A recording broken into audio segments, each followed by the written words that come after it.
Imagine por um instante uma profecia ancestral, sussurrada através de gerações, capaz de moldar impérios e, finalmente, abrir as portas para uma das maiores e mais brutais conquistas da história da humanidade. Um Deus mítico cuja promessa de retorno, longe de trazer salvação, selou o destino de uma civilização inteira. Prepare-se para desvendar o enigma de Quetzalcoatl, o lendário deus serpente emplumada, e como sua lenda se entrelaçou com a chegada de Hernán Cortés em uma das mais trágicas e fascinantes reviravoltas do destino. Para compreendermos a magnitude dessa história, precisamos viajar para o coração do que hoje conhecemos como México, há centenas de anos. Ali, floresceram civilizações grandiosas como os astecas e os maias, povos de uma inteligência e complexidade impressionantes que construíram cidades magníficas, desenvolveram sistemas de escrita avançados e possuíam uma cosmologia rica e intrincada. E no centro desse universo espiritual, reinava uma figura onipresente: Quetzalcoatl. Quetzalcoatl, uma das deidades mais complexas e reverenciadas do panteão mesoamericano, não era apenas um deus. Ele era a própria personificação de múltiplos conceitos, um enigma divino que flutuava entre o céu e a terra, entre a sabedoria transcendental e a força primordial da serpente. Sua figura era um espelho da cosmovisão desses povos, que viam a interconexão em todos os aspectos da existência, do micro ao macrocosmo.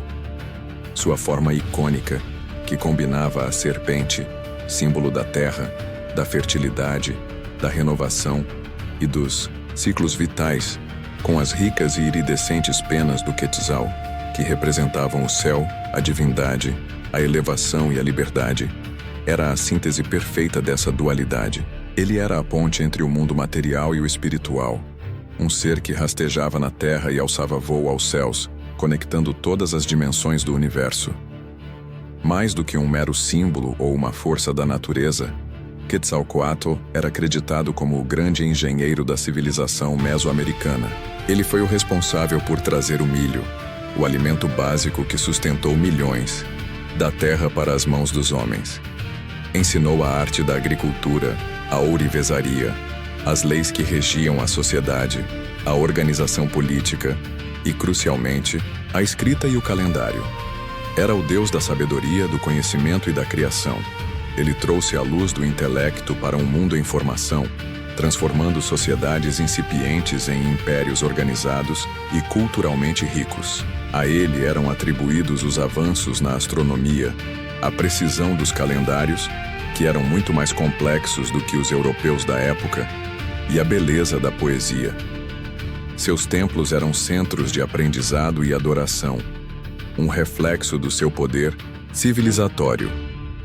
Contudo, nem mesmo os deuses estavam livres de conflitos. A lenda mais difundida narra que, após uma disputa com seu rival, o temido Tezcatlipoca, o deus da noite, da discórdia e dos espelhos fumegantes, Quetzalcoatl foi compelido a deixar seu povo. Tezcatlipoca, movido por inveja ou trapaça, enganou Quetzalcoatl, levando-o a cometer um erro que o desonrou e o fez partir. Em algumas versões da lenda, ele teria embarcado em uma jangada feita de serpentes, navegando para o leste, rumo ao sol nascente em direção a Tlapalã, a Terra da Cor ou Terra Vermelha.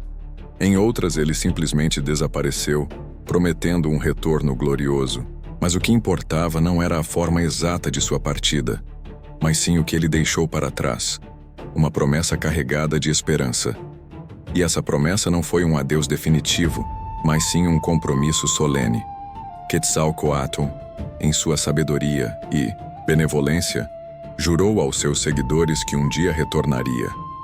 Retornaria em um ano específico do calendário asteca, o Uncaniço, vindo do leste, de onde o sol se ergue, para retomar seu lugar, trazer uma nova era de prosperidade, paz e um governo justo.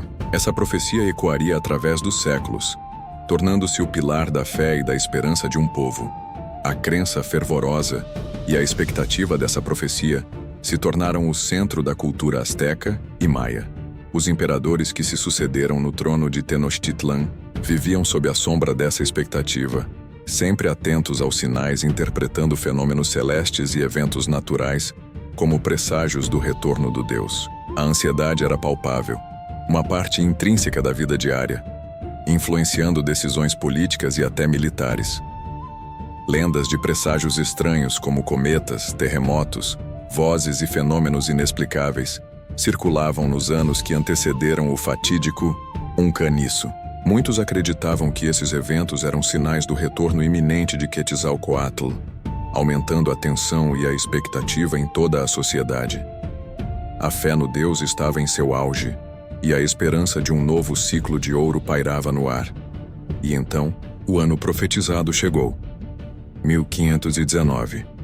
O calendário asteca marcava o Caniço, o ano que a lenda previa o retorno do grande deus civilizador. O império vivia sob a regência de Montezuma II, um imperador poderoso, mas profundamente espiritual e, por vezes, supersticioso. Ele estava ciente da profecia e, mais do que qualquer outro, a temia e a reverenciava. Foi nesse ano, no horizonte, leste de onde o sol nascia e de onde Quetzalcoatl havia prometido retornar, que uma estranha frota surgiu do mar. Navios imensos que pareciam ilhas flutuantes, trazendo consigo seres que os astecas jamais haviam visto. Homens brancos, barbudos, vestidos com armaduras de metal reluzente e montados em criaturas colossais e desconhecidas, os cavalos.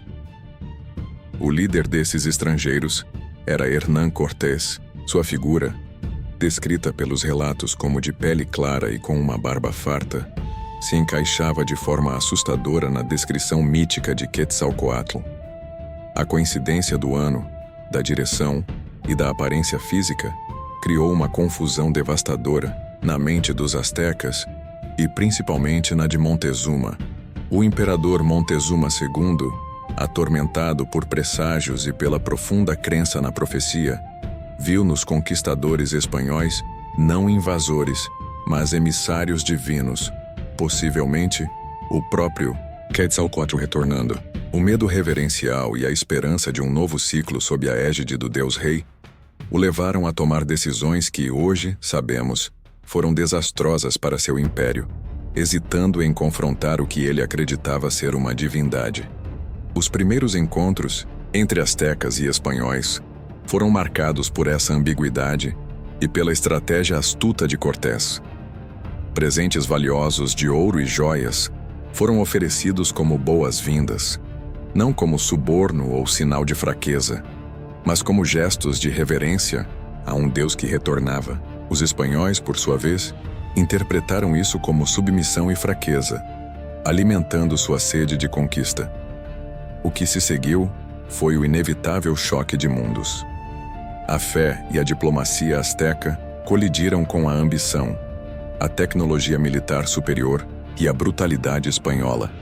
A interpretação da profecia de Quetzalcoatl, que deveria ser um momento de renovação, ironicamente, tornou-se um dos fatores psicológicos mais críticos que pavimentaram o caminho para a dominação europeia. Queda de Tenochtitlan. A gloriosa capital asteca em 1521 marcou o fim de um dos maiores impérios da América. A profecia de Quetzalcoatl, interpretada de forma equivocada, tornou-se, para muitos historiadores, um erro fatal impulsionado pela fé cega, custando a soberania e a vida de um povo. Mas o legado de Quetzalcoatl não terminou com a conquista. Ele transcendeu a tragédia, tornando-se um símbolo da identidade cultural mexicana. Sua figura continua a inspirar, a gerar curiosidade e a ser objeto de estudo, não apenas como um deus, mas como um arquétipo da capacidade humana de criar mitos e de ser profundamente moldada por eles, para o bem e para o mal. Ele permanece como o Deus da sabedoria, da arte, da luz e da esperança. Um lembrete vívido de que as crenças mais profundas podem, por vezes, tornar-se as maiores vulnerabilidades. A lenda de Quetzalcoatl é um portal para entender a complexidade das civilizações antigas e como suas cosmologias profundas, seus medos e suas esperanças influenciavam cada aspecto de suas vidas. até mesmo as mais cruéis e inesperadas reviravoltas da história. O que você acha sobre a profecia de Quetzalcoatl?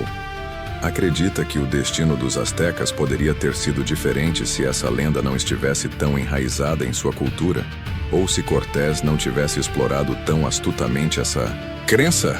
Compartilhe sua opinião e suas teorias nos comentários abaixo. Se você ficou fascinado por essa viagem ao passado e quer desvendar mais segredos ocultos da história, da mitologia e dos grandes mistérios que o mundo ainda guarda, não se esqueça de se inscrever no canal O Segredo de Pandora e ativar o sininho para não perder nossos próximos vídeos. Deixe seu like se essa história te prendeu do início ao fim e compartilhe com seus amigos para que mais pessoas descubram os enigmas.